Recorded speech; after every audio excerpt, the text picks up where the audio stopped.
We are walking along, looking at phase 2,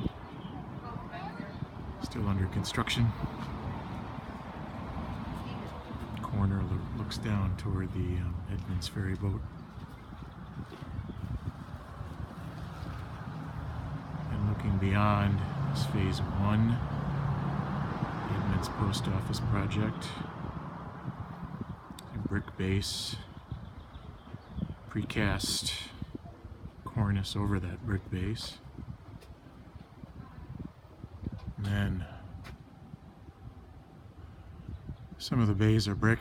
And we have a combination of hardy board siding and then hardy lap siding, and then this really nice wood softening with a metal band trim along the front edge of the roof edge. The building steps down following grade as you come over toward what is the main residential parking entrance on the right-hand side here. That was achieved, all kinds of sort of spatial complexities going on the inside, but also to give a sense of scale to the building. Otherwise, that band, if that had carried all the way from the northwest corner down to the southwest corner, it would have just been, you know, like a building on hip waders.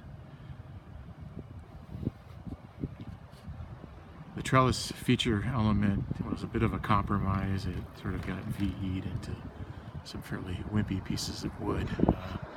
Originally, it was to be heavier steel pieces and then more cross wood pieces, and then to even have plantings that would have been, you know, wisteria vines and whatnot. That would have been part of it. As you come toward the northwest corner, we have 4 units. There's 40. Gosh, I don't remember now. Sometimes I forget. The 42 units total, and 4 of the units in the northwest corner here are what we call the walk-up units. They're sometimes called live work, but they're really not live work. They're just 2-story units, or living rooms down below, and there's 1 bedroom unit up above. They're also part of the open space requirement. That's 5% of the overall site is required to be dedicated to open space. So a little bit of the step back here is part of that open space. And then as you get to Bell Street on the corner on the north side, which is all in shadow now, unfortunately, the whole building steps back and allows for a little bit of public seating. It's not very impressive, but it is part of allowing a view corridor to be maintained. As we cross over, another thing here to talk about is the cultured stone that was used on the base here as just yet another material to give a little more visual interest, and that datum, if you will, of the precast that wraps around is the sort of cornice of the first floor that then the rest of the building steps back from, to further help give a little bit of scale. Looking up at more of the softening. The floors are precast concrete, and of course, the technology goes, they're just extraordinarily thin, 7-inch typical precast. And then as the decks, they taper down to an even thinner profile, which is just fantastic. I mean, these are 8-foot in some places decks that are able to, with the sort of magic, if you will, of post-tensioning, are able to cantilever out as far as they do.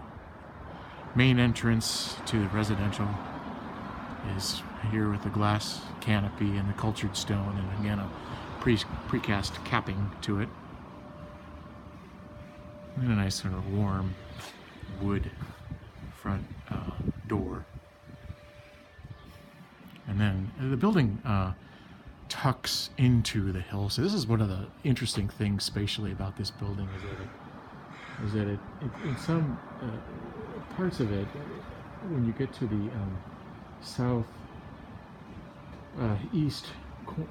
southwest corner, you're able to get 4 stories, and of course the somewhat draconian Edmonds height limit of 30 feet. And even then, where we had to fight for 2 years to get this ridiculous stepped back, you'd go up 25 feet and you'd have to step the whole building back 15 feet. And that would have killed this building in terms of getting what we needed in terms of a unit count to make the pro forma work. This is the alleyway view. We would have liked to have buried the power lines, but that just became prohibitively expensive.